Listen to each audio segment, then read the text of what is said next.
معزز ناظرین، السلام علیکم ورحمۃ اللہ وبرکاتہ۔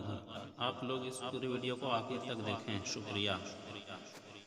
رب العالمین والعاقبۃ للمتقین والصلاة والسلام علی سید الانبیاء والمرسلین وعلی آلہ وصحبہ اجمعین، اما بعد۔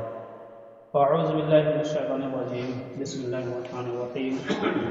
شہر رمضان الذی انزل فیہ القرآن هدى للناس وبينات من الهدى والفرقان فإن شهد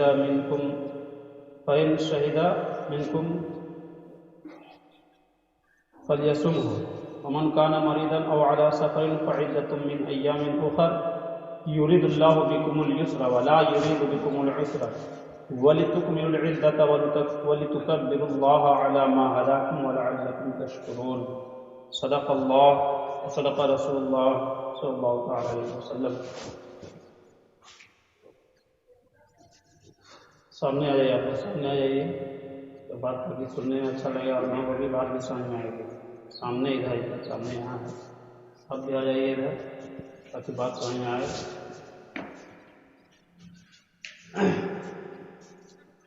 حضرات، آگے کی کارروائی کو آگے بڑھانے سے پہلے، کچھ لفظ کشائی سے پہلے بہتر و مناسب یہ ہے کہ ہم سب اپنے پیارے آقا و مولا حضور تاجدار مدینہ رحمت قلب و سینہ صاحب معطر پسینہ جناب محمد رسول اللہ صلی اللہ تعالی علیہ وسلم کی بارگاہ بکس پناہ میں درود سلام کا نذرانہ پیش کرے پڑھی ہیں باوزہ درود پاک، اللہم صلی علی سیدنا و مولانا محمد وبارک وسلم وصلوا علیہ سلام علیکہ یا رسول اللہ صلی اللہ تعالی علیہ وسلم۔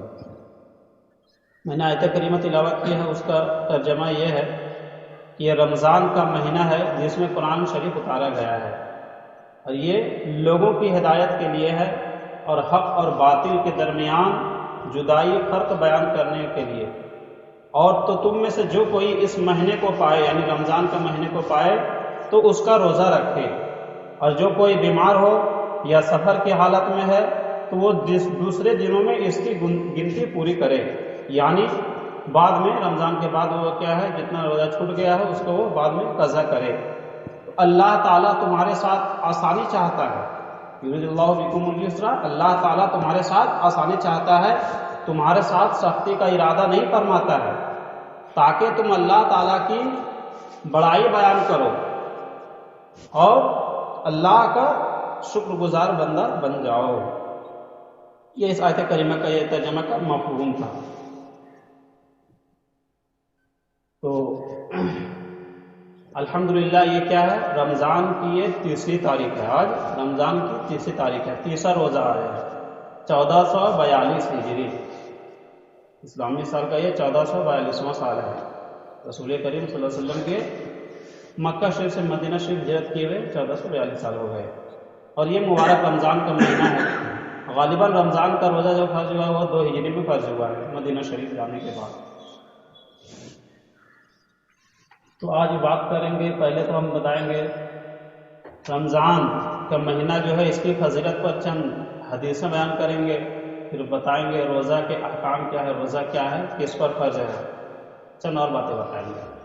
پہلی حدیث ہے بخاری شریف کی بھی ہے کہ ان ابی ہریرہ قال قال رسول اللہ صلی اللہ تعالی علیہ وسلم اذا دخل رمضان فتحت ابواب السماء وفي روایت فتحت ابواب الجنۃ وغلقت ابواب جہنم وسلسلت الشیاطین وفي روایت فتحت ابواب الرحمہ۔ اس حدیث شریف کے راوی حضرت ابو ہریرہ رضی اللہ تعالی عنہ، وہ کہتے ہیں کہ رسول اللہ صلی اللہ تعالی علیہ وسلم نے ارشاد فرمایا کہ جب رمضان کا مہینہ شروع ہوتا ہے تو رحمت آسمان کے دروازے کھول دیے جاتے ہیں، کہیے سبحان اللہ۔ اور ایک روایت میں ہے کہ جنت کے دروازے کھول دیے جاتے ہیں اور جہنم کے دروازے بند کر دیے جاتے ہیں، اور شیطان جو ہوتے ہیں ان کو زنجیروں میں جکڑ دیا جاتا ہے، اور ایک دوسری روایت میں ہے کہ رحمت کے دروازے کھول دیے جاتے ہیں۔ اب اس حدیث کے تحت اشعت اللمات کے جلد نمبر 2 میں شیخ عبدالحق محدث دہلوی رحمۃ اللہ علیہ فرماتے ہیں کہ اس حدیث میں آیا ہے کیا کہ آسمان کے دروازے کھول دیے جاتے ہیں، تو اس کا مطلب کیا ہے؟ آسمان کے دروازے کھول دیے جاتے ہیں، اس کا مطلب یہ ہے کہ لگاتار پے در پے آسمان سے اللہ کی رحمتوں کا نزول ہوتا ہے۔ اللہ تعالیٰ لگاتار کیا ہے؟ اللہ کی طرف سے اس کی رحمتیں نازل ہوتی رہتی ہیں، اور بندے جو عمل کرتے ہیں، اعمال انجام دیتے ہیں، نیک نماز روزہ وغیرہ ذکر وغیرہ ہو گیا، وہ بلا روک ٹوک کیا ہے؟ ڈائریکٹ اللہ کی بارگاہ میں وہ عمل پہنچتا ہے، اور ساتھ ہی ساتھ بندے جو دعا کرتے ہیں وہ دعا بھی کیا ہوتا ہے؟ قبول ہوتا ہے۔ یہ ہے رحمت کے دروازے، آسمان کے دروازہ کھولے جانے کا مطلب یہ ہے۔ اور آگے سنا آپ نے کیا ہے کہ ایک روایت میں جنت کے دروازے کھول دیے جاتے ہیں، تو جنت کے دروازے کھول دیے جاتے ہیں، اس کا مطلب یہ ہے کہ بندوں کو اس مبارک مہینے میں نیک کام کرنے کی، نیک عمل کرنے کی توفیق اللہ کی بارگاہ سے حاصل ہو جاتی ہے۔ اللہ کی طرف سے بندوں کے دلوں میں یہ بات ڈال دی جاتی ہے کہ وہ کیا ہے؟ نیک کام کریں اور اچھے طریقے سے ان کاموں کو انجام دیں۔ یہ ہے جنت کے دروازہ کھول دیا جاتا ہے، اس کا مطلب یہ ہے۔ اور آگے کیا سنا آپ نے کہ جہنم کے دروازے بند کر دیے جاتے ہیں۔ اس کا مطلب کیا ہے؟ اس کا مطلب یہ ہے کہ جو لوگ روزہ رکھتے ہیں ان کے روحوں کو، ان کی جان کو، ان کے نفس کو ممنوعات شرعیہ کا مطلب جن چیزوں کو کرنے سے ہمیں شریعت نے منع کیا ہے، روکا ہے، جیسا کہ حرام ہو گیا، مکروہ تحریمی ہے، مکروہ تنزیہی، تو ان سب کی ناپاکی اور آلودگی سے کیا ہے؟ روزہ رکھنے والوں کو کیا ہے؟ پاک رکھنا، یہ اس سے مراد ہے۔ اور ساتھ ہی ساتھ جو چیزیں بندوں کو برائی کرنے کی طرف ابھارتی ہے، جن چیزوں کو دیکھ کر کے یا سن کر کے بندوں کو برا کام کرنے کا من کرتا ہے، یعنی اللہ کی نافرمانی کرنے کا من کرتا ہے، تو ان چیزوں سے بھی کیا ہے؟ بندوں کو جو روزہ رکھتے ہیں ان کو چھٹکارا دے دیا جاتا ہے، ان کو نجات حاصل ہو جاتا ہے۔ اس کا مطلب یہ ہے۔ اور ساتھ ہی ساتھ جہنم کے دروازے بند ہونے کا ایک مطلب یہ بھی ہے کہ بندوں کے دلوں میں، روزہ دار کے دل میں جو لذت حاصل کرنے کی خواہش ہوتی ہے، مزہ حاصل کرنے کی جو خواہش ہوتی ہے، تمنا ہوتی ہے، تو ان خواہشات کو بھی توڑ دیا جاتا ہے۔ یہ مراد ہے کہ اس سے جہنم کے دروازے بند کر دیے جاتے ہیں، اس سے مراد یہ ہے۔ اور لاسٹ میں آپ نے سنا کہ شیطان کو کیا ہے؟ زنجیروں میں جکڑ دیا جاتا ہے، اس کو باندھ دیا جاتا ہے۔ تو اس کا مطلب انہوں نے یہ بیان کیا ہے شیخ عبدالعزیز محدث دہلوی نے اشرف اللمات میں، کہ برے خیالات جو انسان کے دل میں آتے ہیں، جن راستوں سے اور جن طریقوں سے انسان کے دل میں برے خیالات آتے ہیں، ان راستوں اور طریقوں کو بند کر دیا جاتا ہے۔ یہ مراد ہے اس سے کہ شیطان کو زنجیروں میں جکڑ دیا جاتا ہے۔ درود پڑھیے اللہم صلی علی سیدنا و مولانا محمد و بارک وسلم، صلوا علیہ وسلم علیک یا رسول اللہ صلی اللہ تعالی علیہ وسلم۔ ایک حدیث میں ہے کہ جب رمضان کی پہلی رات آتی ہے تو شیطان کو پکڑ کر زنجیروں میں جکڑ دیا جاتا ہے، اور جہنم کے دروازے بند کر دیے جاتے ہیں، تو ان میں سے کوئی بھی دروازہ نہیں کھولا جاتا۔ جنت کے دروازے کھول دیے جاتے ہیں تو ان میں سے کوئی بھی دروازہ بند نہیں کیا جاتا ہے۔ اور ایک پکارنے والا پکارتا ہے، اللہ کی جانب سے ایک فرشتہ ہوتا ہے، وہ پکارتا ہے کہ اے بھلائی کرنے والے، اے نیک کام کرنے والے متوجہ ہو، یعنی دل لگا کر کے وہ نیک کام کرو۔ اور آگے وہ پکارتا ہے کہ اے برائی کرنے والے، اے برائی کا ارادہ کرنے والے، برے کام کرنے والے خبردار ہو جاؤ، اس برے کام کرنے سے رک جاؤ۔ اور کچھ لوگوں کو کیا ہے؟ جہنم سے آزاد کیا جاتا ہے، اور یہ پورے رمضان میں ہوتا ہے۔ اللہ تبارک و تعالیٰ کیا ہے؟ کچھ لوگوں کو ہر رات میں کیا ہے؟ جہنم سے آزاد کر کے ان لوگوں کو جنت میں داخل کرتا ہے۔ ایک حدیث اور ہے سلمان فارسی رضی اللہ تعالیٰ عنہ، وہ فرماتے ہیں کہ 30ویں شعبان، رمضان سے ایک دن پہلے، رسول کائنات صلی اللہ تعالی وسلم نے تمام صحابہ کرام کو کیا ہے؟ سامنے ایک خطبہ دیا، اور آپ نے فرمایا اے لوگوں، تمہارے پاس ایک عظمت والا، بزرگی والا، رحمت والا مہینہ آیا ہے، یعنی رمضان کے بارے میں آپ نے فرمایا۔ یہ ایسا مہینہ ہے کہ جس کی ایک رات جو ہے وہ 1000 مہینوں سے بھی بہتر ہے۔ وہ ایک رات کیا ہے؟ وہ لیلۃ القدر جس کو کہتے ہیں، شب قدر، ٹھیک ہے۔ تو فرمایا کہ وہ اس کی ایک رات جو ہے وہ 1000 مہینوں سے بہتر ہے۔ تو یہ مہینہ ایسا ہے کہ جس کے روزے اللہ تعالیٰ نے تم پر فرض کیے ہیں. دن میں روزے رکھنا فرض کیا ہے اور اس کی رات میں تراویح کی نماز پڑھنا یہ کیا ہے؟ سنت قرار دیا ہے. رات میں تراویح کی نماز پڑھنا یہ سنت ہے. تو جو شخص رمضان کے مہینے میں کوئی ایک چھوٹا سا بھی نیک کام کرے گا تو وہ ایسا ہے جیسے کہ کسی دوسرے مہینے میں اس نے کیا ہے؟ کوئی فرض کام ادا کیا ہے. اور فرض کا ثواب بہت زیادہ ہوتا ہے کسی اور سنت یا واجب کے مقابلے میں. تو اگر کوئی رمضان کے مہینے میں کوئی ایک چھوٹا سے بھی نیکی کا کام کرے تو وہ ایسا ہے جیسے کہ اس نے کیا ہے؟ بہت بڑے کام کو انجام دیا ہے، بہت بڑے عظیم کام کو، کسی فرض کو ادا کیا ہے. اور جو شخص رمضان کے مہینے میں فرض کو ادا کرے گا، فرض مان لیجیے عبادت ہی ادا کر رہا ہے، تو اگر فرض کا نماز کی عبادت کا وہ اجر اگر کتنا ہے؟ 25 گنا ہے یا 27 گنا ہے، تو جو کوئی کیا ہے رمضان میں اس فرض کو ادا کرے گا تو اس کو کتنا ملے گا؟ 70 گنا ثواب اس کو ملے گا. 70 گنا، یعنی کہ 70 گنا اس کو بڑھا دیا جاتا ہے. تو فرمایا کہ جو کوئی اس مہینے فرض کام کو ادا کرے گا تو وہ ایسا ہے جیسے کہ کسی اور مہینے میں کیا ہو 70 فرض ادا کیے. آپ نے آگے فرمایا کہ اے لوگوں یہ مہینہ صبر کا ہے، یہ مہینہ صبر کا ہے، یعنی بات بات پر غصہ نہیں ہونا ہے. کوئی کسی طرح کی تکلیف دے بھی دے، کوئی چیز آپ کو پسند نہ آئے تو آپ کو کیا ہے اس وقت غصہ نہیں کرنا ہے، سختی نہیں کرنا ہے، چاہے وہ کام جیسا بھی ہو، تکلیف دہ کیوں نہ ہو، لیکن آپ کو صبر کرنا ہے. آگے آقا فرماتے کہ مہینہ صبر کا ہے اور صبر کا ثواب جنت ہے. صبر کا ثواب جنت ہے. اب جو چاہے کیا ہے صبر کر کے جنت حاصل کر لے، اور جو چاہے صبر نہ کرے تو کیا ہے وہ موقع اپنے ہاتھ سے وہ جانے دے، اس کے ہاتھ سے وہ موقع کیا ہے نکل جائے گا. آپ نے فرمایا یہ مہینہ کیا ہے؟ مساوات کا ہے. اس رمضان کے مہینے میں مومن کا رزق بڑھا دیا جاتا ہے. اللہ تعالیٰ کی جانب سے جو رزق حاصل ہوتا ہے، کماتا ہے، وہ کئی گنا تک بڑھا دیا جاتا ہے.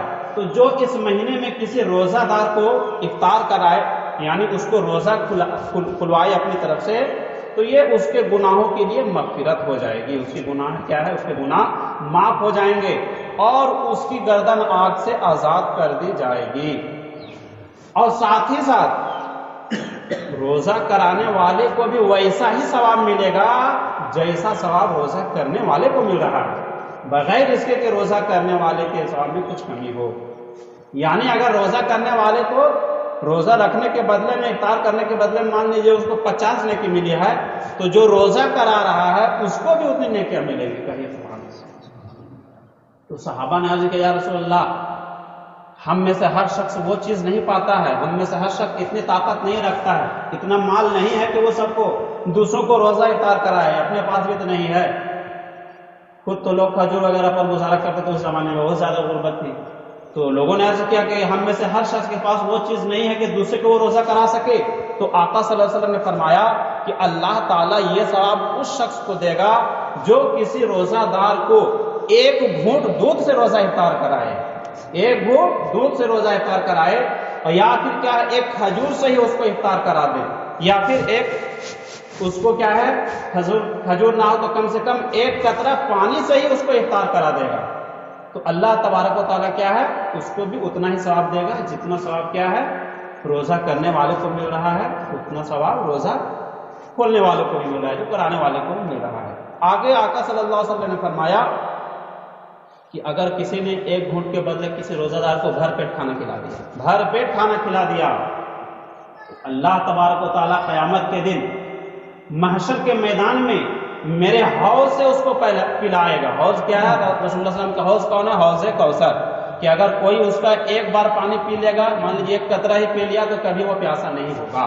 تو آقا نے فرمایا کہ جو کسی روزہ دار کو ایک گھونٹ ہی پانی پلا دے گا، تو بھر پیٹ کھانا کھلا دیا، تو اللہ تعالیٰ اس کو میرے حوض سے پلائے گا یہاں تک کہ وہ کبھی پیاسا نہیں ہوگا، یہاں تک کہ وہ جنت میں چلا جائے گا. آگے فرماتے ہیں کہ یہ مہینہ کیا ہے؟ اس مہینے کے 3 حصے ہیں. پہلا جو 10 دن ہے وہ کیا؟ رحمت کا ہے.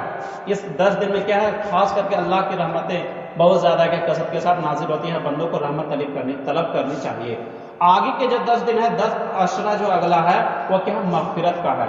اس اگلے 10 دن میں کیا انسان کو خوب کوشش کرنی چاہیے کہ اپنی گناہ کیا ہے وہ معاف کرائے، مغفرت کرائے، اللہ تعالیٰ سے خوب معافی کرے، توبہ کرے. اور آگے آخری جو 10 دن ہے، آخری کا اشرا ہے، وہ کیا ہے؟ جہنم سے آزادی کا ہے۔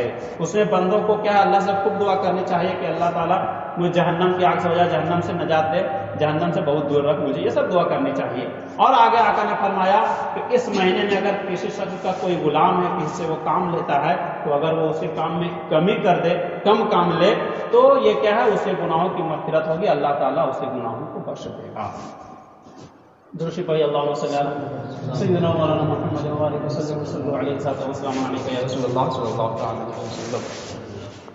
روزہ کہتا کسے ہیں؟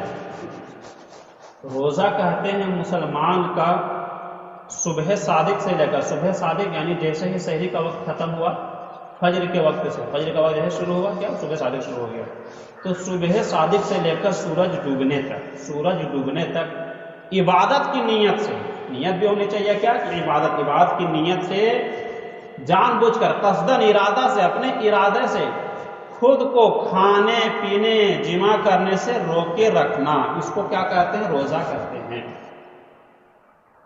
عورت کے لیے حیض و نفاس سے پاک ہونا ضروری ہے، اگر عورت حیض والی ہے، نفاس والی ہے، تو وہ کیا ہے؟ روزہ نہیں رکھے گی، وہ بعد کے دنوں میں روزے کی قضا کرے گی۔ اب روزہ کیا ہے؟ اس کے 3 درجے ہیں، ٹھیک ہے؟ روزہ 3 درجے ہیں، 3 طرح کے لوگوں کے لیے۔ پہلا تو درجہ یہ ہے کہ انسان خود کو، عوام کا روزہ، پہلے عام لوگوں کا روزہ، اور وہ کیا ہے کہ انسان اپنے پیٹ کو کھانے پینے اور شرمگاہ کو جمع سے روکے رکھے۔ دوسرا روزہ ہے جو کیا ہے؟ خاص لوگوں کا روزہ ہے، وہ کیا ہے کہ وہ ان تینوں، منہ، پیٹ ہو گیا، پیٹ کو کھانے پینے اور شرمگاہ کو جمع کے ساتھ ساتھ اپنے ہاتھ، آنکھ، کان وغیرہ کو کیا ہے؟ گناہوں سے روکے رکھنا، یہ ہو گیا خاص کا روزہ۔ اور ایک ہوتا ہے اخص الخاص کا روزہ۔ وہ اخص الخاص کا روزہ کیا ہے کہ وہ دنیا اور دنیا کے میں جتنی چیزیں ہیں ان سب سے اپنے آپ کو چھوڑ کر کے، ان سب سے اپنے آپ کو الگ کر کے صرف اللہ کی یاد میں ڈوب جانا اور روزہ رکھنا، یہ کیا ہے؟ اخص الخاص کا روزہ ہے۔ روزہ فرض کس پر ہے؟ تو پہلے نمبر میں تو ادب سکھایا، اسی طرح جا کے بچہ جب 7 سال کا پورا ہو جائے اور 8ویں سال میں جب وہ داخل ہو جائے، جب وہ 8ویں سال میں داخل ہو جائے تو اس کو روزہ رکھانے کی مشق کرائی جائے، آدھا دن تک، 4 گھنٹہ، 6 گھنٹہ، 10 گھنٹہ، جہاں تک رہ سکتا ہے بچہ اتنے دیر تک اس کو کیا ہے؟ روزہ رکھنے کی مشق کرائی جائے۔ اور جب بچہ 10 سال کا پورا ہو جائے اور 11ویں سال میں داخل ہو جائے تو بچوں کو کیا ہے؟ مار کر کے روزہ رکھایا جائے، کیا کر کے؟ مار کر کے روزہ رکھایا جائے، لیکن یہ بھی دیکھیں گے کہ اس کے اندر اتنی طاقت ہے یا نہیں ہے۔ طاقت ہے تو کیا ہے؟ اس کو پورا روزہ رکھیں گے مار پیٹ کر کے، اور اگر طاقت نہیں ہے اور اگر روزہ توڑ دیا ہے تو اس کو کیا ہے؟ قضا کرنے کا حکم اس بچے کو نہیں دیں گے، لیکن جس کے اندر طاقت ہے اور وہ بالغ ہو گیا تو وہ کیا ہے؟ روزے کو قضا کرے گا۔ تو بتا دیے روزہ کس پر فرض ہے؟ اصل میں فرض تو اسی پر ہے جو مسلمان ہو، عاقل ہو، بالغ ہو، اور کیا ہو؟ یہ 3 ہی چیز کافی ہے، مسلمان ہو، عاقل ہو، بالغ ہو، اور کیا ہو؟ مقیم ہو۔ مسافر پر تو بتا دیا آیت کریمہ میں آئی تھی کہ اگر وہ سفر کی حالت میں تو اس کے لیے رخصت ہے، چھٹکارا ہے کہ وہ روزہ چھوڑ سکتا ہے، بعد میں اس روزے کی قضا کرے گا۔ یہ اتنی باتیں ہو گئی کہ روزہ کس پر فرض ہے، روزہ کس کو کہتے ہیں، روزہ کب سے کب تک رکھنا ہے، یہ بھی معلوم ہو گیا۔ اب چند باتیں یہ بھی سن لیجئے کہ کن باتوں سے کیا ہے؟ روزہ نہیں ٹوٹتا ہے، اور کن باتوں سے روزہ ٹوٹ جاتا ہے۔ تو چند باتیں ہی بتا پاؤں گا کیونکہ کیا ہے؟ وقت بہت مختصر ہے، آپ لوگ ٹائم پر بھی حاضر نہیں ہوتے ہیں کہ پوری باتیں بتائیے۔ لوگوں کے اندر ایک شوق ہونا چاہیے، جذبہ ہونا چاہیے کہ ہم کیا ہے؟ بچپنے کے زمانے میں تو ہم کو پڑھنے کا موقع نہیں مل پایا، علم دین حاصل کرنے کا موقع نہیں مل پایا، لیکن کم سے کم ابھی جو وقت چل رہا ہے اس میں تو کم سے کم وقت پر حاضر ہو کر کے کچھ علم دین حاصل کر لیا جائے، کچھ سمجھ لیا جائے، یہ شوق ہونا چاہیے ہر انسان کے اندر۔ تو کیا کن باتوں سے روزہ نہیں ٹوٹتا ہے؟ جیسے کہ کوئی کیا بھول کر کے کھا لیا یا پی لیا یا جمع کر لیا ہے تو اس کا روزہ نہیں ٹوٹا۔ بھول کر کے مطلب یہ ہے کہ اس کو یاد نہیں تھا کہ وہ روزہ رکھا ہوا ہے، وہ کیا کھانا کھا لیا یا پی لیا یا جمع کر لیا تو اس کا روزہ نہیں ٹوٹے گا، کیونکہ حدیث شریف میں ہے کہ سرکار دو عالم صلی اللہ علیہ وسلم نے فرمایا کہ جو کہیں بھول کر کے کھانا کھا لے یا بھول کر کے پانی پی لے تو وہ اپنے روزے کو پورا کرے، یعنی پورے دن تک روزہ رکھے، کیونکہ اسے اللہ نے کھلایا، اسے اللہ نے پلایا۔ یہ ہو گیا۔ اور 2-4 اور مسئلے ہیں کہ جیسے کسی کو کیا ہے آپ نے کھاتے ہوئے دیکھ لیا، اس کو یاد نہیں تھا کہ روزہ رکھے، آپ نے دیکھ لیا تو دیکھنے والے پر واجب ہے کہ وہ کیا ہے، اس کو یاد دلائے کہ تم روزہ دار ہو، آپ روزہ دار ہیں، ٹھیک ہے۔ اگر یاد نہیں دلائے گا یہ تو جو دیکھا ہے اور یاد نہیں دلائے تو خود گناہ گار ہوگا، کیا ہوگا، گناہ گار ہوگا۔ اور آگے پھر وہ لکھتے ہیں دین کے جو علماء ہیں کہ اگر وہ کھانا کھا رہا ہے، اگر وہ کمزور آدمی ہے، کہ اگر ہم اس کو کھانا کھانے سے روک دیتے ہیں، یاد دلا دیتے ہیں، تو اس کے اندر اور کمزوری بڑھ جائے گی، اور کمزوری بڑھ جائے گی، اس کے بعد کیا ہے، وہ روزہ صحیح طریقے سے نہیں رکھ پائے گا۔ اور اگر ہم اس کو یاد نہیں دلاتے ہیں، یعنی کھانے دیتے ہیں، تو جب وہ کھا لے گا تو کیا اچھے طریقے سے روزہ بھی رکھ لے گا اور دوسری عبادتوں کو اچھی طریقے سے ادا بھی کر پائے گا، تو اس وقت نہ یاد دلانا ہی بہتر ہے، تو اس کو یاد نہ دلایا جائے۔ بعض فقہا لکھتے ہیں کہ جوان کو یاد دلایا جائے گا، یعنی جوان آدمی کو آپ اگر کھانا کھاتے ہوئے دیکھیں تو اس کو یاد دلا دیں فوراً کہ آپ کو کیا روزہ دار ہے، اور اگر بوڑھا آدمی ہے، بزرگ ہے، تو اس کو نہ یاد دلایا جائے۔ لیکن آگے اور اصل اس میں کیا ہے، اس میں جوان اور بوڑھے کا اعتبار نہیں ہے، اب اصل حکم کیا ہے اس بارے میں یہ سنیے، بلکہ یہ دیکھیں گے کہ جوان ہو یا بوڑھا، بزرگ ہو یا بچے ہو، اگر اس کے اندر طاقت ہے روزہ رکھنے کی اور اگر وہ کھا رہا ہے تو فوراً اس کو یاد دلائیں گے۔ جوان ہو یا بزرگ ہو، اگر طاقت ہے، صحت مند ہے، تو اس کو فوراً یاد دلا دینا واجب ہے۔ اور اگر یہ دیکھیں کہ وہ جوان ہو یا بزرگ ہے، اگر اس کے اندر اتنی طاقت نہیں ہے روزہ رکھنے کی، تو اس کو کھانے دیں گے، ٹھیک ہے، کیا کریں گے، کھانے دیں گے، یہاں تک کہ اسے خود ہی یاد آ جائے۔ تو یہ ہے اس میں حکم، اس سے کیا ہوگا یہ، تاکہ جو لوگ کمزور ہیں ان کو کیا ہے، اچھی طریقے سے طاقت حاصل ہو جائے گی۔ لیکن اگر ان کو خود سے یاد آ گیا کہ ہم روزہ دار ہیں، تب یہ سب کے بارے میں، اگر کوئی کھانا کھا رہا ہے، اسے یاد نہیں تھا کہ ہم روزہ دار ہیں، لیکن اچانک یاد آیا کہ ہم تو یہ روزہ دار ہیں، یا کسی نے بول دیا کہ آپ تو روزہ رکھے ہوئے ہیں، تو فوراً منہ میں جو لقمہ رکھے وہ فوراً وہ اس کو اگل دے، یا پانی جو پینے والا تھا اس کو فوراً کیا کلی کر دے۔ اب اگر کسی نے یاد دلا دیا، اس کے بعد بھی اس کو یاد نہیں آیا کہ ہم روزہ دار ہیں، یا لقمہ اس نے کھا لیا بتانے کے باوجود بھی، یا پانی پی لیا، تو فوراً کیا ہے، اس کا روزہ ٹوٹ جائے گا، روزہ اس کا ٹوٹ جائے گا۔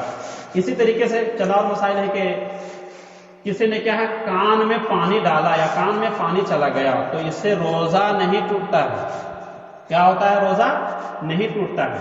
ہاں، پانی کی جگہ پر اگر کسی نے تیل ڈال لیا کان میں یا دوا ڈال لی تو اس کا روزہ ٹوٹ جائے گا، تیل یا دوا ڈالی تو روزہ ٹوٹ جائے گا۔ اسی طریقے سے آنکھ میں سرما لگایا یا ڈراپ ڈال لیا تو اس سے بھی روزہ نہیں ٹوٹتا ہے۔ تیل لگا لیا آپ نے سر میں، خوشبو لگا لیا، تو ان سب سے بھی روزہ کیا ہے، نہیں ٹوٹتا ہے۔ اور ساتھ ہی ساتھ آج کل کے جو جدید مسائل ہیں، نئے نئے مسئلے آتے ہیں، مثال کے طور پر کسی نے کیا ہے، وہ خون ٹیسٹ کروا لیا، یا پھر کیا کیا، کسی کو خون ڈونیٹ کر دیا، یا پھر یہ کہ اس نے انجیکشن لیا، تو ان سب باتوں سے بھی کیا ہے، روزہ نہیں ٹوٹتا ہے۔ انجیکشن لینے سے بھی کیا ہے، روزہ نہیں ٹوٹے گا۔ خون ٹیسٹ کرائے آپ، اس سے بھی روزہ نہیں ٹوٹے گا۔ ہاں، اگر کوئی کیا ہے، کسی نے طاقت کا انجیکشن لیا کہ کمزوری تھی تو کمزوری کو دور کرنے کے لیے لیا ہے، تو یہاں تک تو ٹھیک ہے۔ لیکن اگر کوئی اس مقصد سے انجیکشن لے رہا ہے کہ میری بھوک پیاس کیا ہے، مٹ جائے، نیت کیا تھی اس کی کہ میں انجیکشن کس لیے لے رہا ہوں کہ میری بھوک پیاس مٹ جائے، تو اب اس کا روزہ کیا ہے، ٹوٹے گا تو نہیں، لیکن کیا ہے، اس کا روزہ مکروہ ہو جائے گا۔ ایسا کرنا کیا ہے، مکروہ ہے، ناپسندیدہ کام ہے۔ اسی طریقے سے کیا ہے، کچھ لوگ کلی کرتے ہیں، تو کلی کرنے میں اگر آپ کے اندر کیا ہے، حلق کے اندر پانی چلا گیا اور آپ کو روزہ دار ہونا یاد تھا، تو روزہ ٹوٹ جائے گا۔ اسی طریقے سے مکھی حلق میں چلی گئی، یا دھول اڑ رہی تھی، یا دھواں اگربتی وغیرہ کا تھا، اگر وہ خود سے آپ کے حلق کے اندر چلی گئی تب تو روزہ نہیں ٹوٹے گا۔ لیکن اگر بتی جل رہی تھی، آپ نے ناک سے اس کو جا کر کے ناک میں کھینچ لیا، یا مکھی کو آپ نے نگل لیا، تو اس سے کیا ہو جائے گا، آپ کا روزہ ٹوٹ جائے گا۔ اس لیے ان سب باتوں سے بہت کیا ہے، بچنا ضروری ہے، ورنہ آپ کا روزہ کیا ہے، بیکار ہو جائے گا۔ اور سب سے بڑا یہی جو دیکھتے ہیں ہم کہ لوگ سمجھتے ہیں کہ ہم کو یاد نہیں تھا، ہم کھا لیے، تو وہ کیا کرتے ہیں، بھول سے تو کھا لی، یہاں تک تو ٹھیک تھا، ان کا روزہ بچا رہا تھا، لیکن اس کے بعد بھی اور کھانا شروع کر دیتے، یہ سوچتے کہ نیا روزہ چلا گیا۔ لیکن اتنی ان کو عقل نہیں آتی ہے کہ کسی جاننے والے سے ہم پوچھ لیں کہ ہم بھول سے کھا لیے تھے یا پانی پی لیے تھے، تو کیا میرا روزہ باقی ہے یا ٹوٹ گیا ہے۔ اتنا تو کرنا چاہیے تاکہ آپ کا روزہ بھی سلامت رہے، ثواب بھی ملے۔ بھول سے ایک بار یاد رکھیے ہمیشہ کہ بھول سے اگر کوئی کام کر رہے ہیں، کھا لیے یا پی لیے، تو کیا ہوگا؟ اس سے آپ کا روزہ نہیں جائے گا۔ نہیں جان رہے ہیں کہ روزہ گیا نہیں گیا ہے، جاننے والے سے پوچھ لیجئے، گھر والوں سے پوچھیے، اور گھر والوں کو بھی چاہیے کہ وہ اگر معلوم ہے تو صحیح بتا دے، اب نہ معلوم ہو تو پھر بغل کے امام سے یا علماء ہیں عالم ہیں ان سے معلوم کر کے یہ سب باتیں بتا دیں۔ مسئلے تو اور بہت سارے ہیں لیکن کیا چونکہ وقت نہیں ہے، اب میں انہی کلمات کے ساتھ میں اپنی گفتگو کو ختم کرتا ہوں۔ انشاءاللہ اگلی مرتبہ بھی کیا ہے رمضان کے متعلق کچھ گفتگو ہوگی، تب تک کے لیے استغفر اللہ ربی من کل ذنب و اتوب الیہ۔